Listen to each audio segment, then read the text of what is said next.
इससे पिछली वीडियो में मैंने आपको चेनाब नदी और जो रावी नदी है उसके बारे में मैंने डिटेल में आपको बताया था कि जो रावी नदी है वह कहाँ से बह रही है और चेनाब नदी कहाँ से प्रवेश करती है और कहाँ पे यह कहाँ पर मिलती है किससे।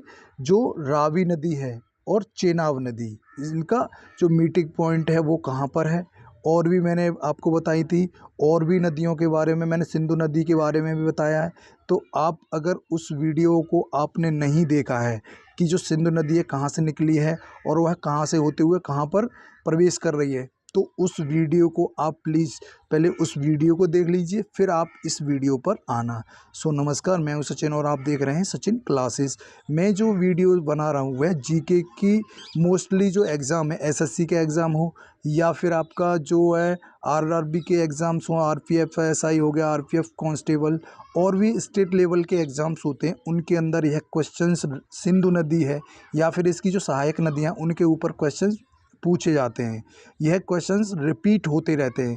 तो महत्वपूर्ण जो नदियां हैं, इनकी सहायक नदियां, उनको मैंने यहाँ पे बताया है।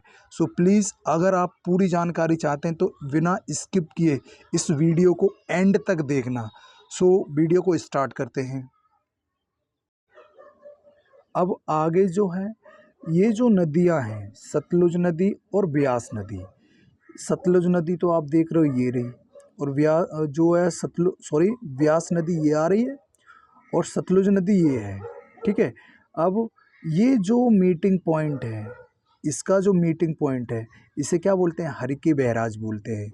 और इस बैराज यह कहाँ पर स्थित है, तो यह पंजाब के फिरोजपुर ज़िले में नामक हरिके नामक स्थान पर यह स्थित है। कहाँ पर, यह पंजाब के फिरोजपुर ज़िले में हरिके नामक स्थान पर स्थित है यह।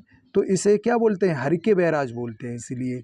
तो यहाँ से क्या किया गया है, यहाँ से जो है, और ये जो ब्यास नदी और जो सतलुज नदी है, तो मैंने पहले ही बताया आपको, ये जहाँ पे मिल रही हैं उसे हम हरिके बैराज बोलते हैं। तो हरिके बैराज से क्या किया गया है, इस हरिके बैराज से जो इधर आपका पानी जो है उसको मोड़कर राजस्थान को दिया गया है, जिसे क्या बोलते हैं, जो है इंदिरा गांधी नहर परियोजना यहाँ से निकलती है राजस्थान के लिए हरिके बैराज से। यहीं से आपका जो है पंजाब को पानी दिया गया है। यहाँ से पानी मोड़कर कहाँ पर जा रहा है, हरिके बैराज से पंजाब को भी पानी यहाँ से दिया जा रहा है। ठीक है। तो ये जो नदियाँ हैं, और भी नदियाँ हैं आगे। अब इसके बाद सतलुज नदी और सिंधु नदी। ठीक है। तो सिंधु नदी की एक और जो सहायक नदी है वो कौन सी है, सतलुज नदी है, जो कि सिंधु नदी के दाएं तरफ से बहती है। सतलुज नदी किससे बह रही है, जो सिंधु नदी है उसके दाएं तरफ से आ रही है ये नदी।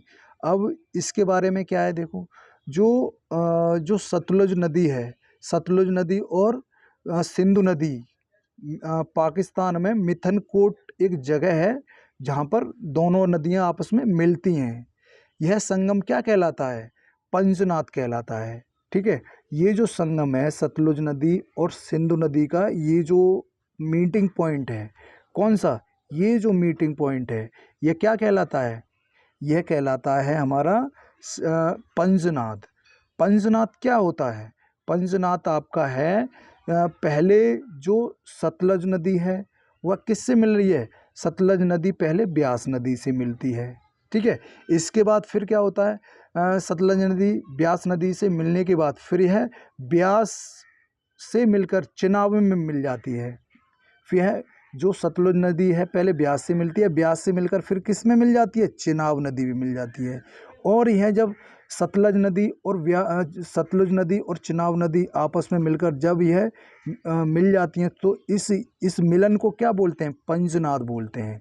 तो पंजनाद क्या होता है, यह मुख्यतः 5 नदियों का मिलन है। कौन सी, देखो, झेलम, चेनाब, रावी, सतलुज और व्यास, इन 5 नदियों के संगम को ही क्या बोलते हैं, एक साथ पंजनाद बोलते हैं हम। ठीक। अब देखो सिंधु जो नदी है वह कहाँ से तो स्टार्ट हो रही थी, इधर होते हुए भारत में होते हुए फिर ये पाकिस्तान में आ गई, फिर पाकिस्तान में होते हुए कहाँ पे गिर रही है, ये जो आप देख रहे हो यहाँ पे, ये है क्या, यहाँ से स्टार्ट हुआ सिंधु नदी का और इधर होते हुए यहाँ पे आ गई। अब देखो ये मतलब मैं थोड़ा इधर से है, बाहर की तरफ से है, इंडिया के अंदर नहीं है इधर।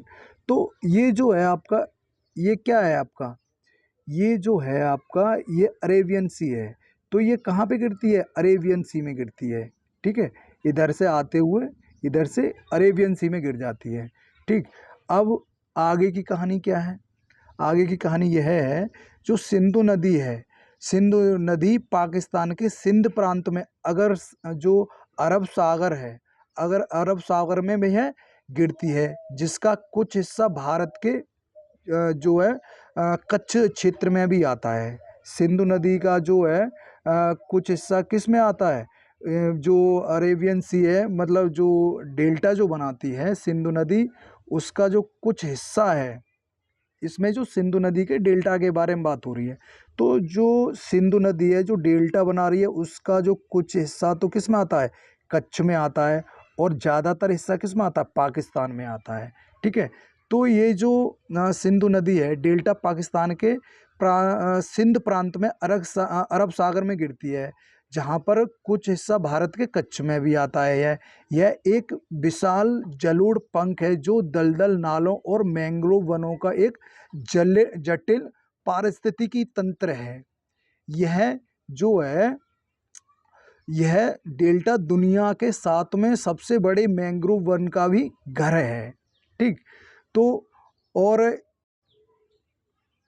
इसकी जो बाईं तरफ से आने वाली नदियों में से कुछ मुख्य नदियां हैं, उनमें से जो पहली नदी है वह कौन सी है, काबुल नदी है।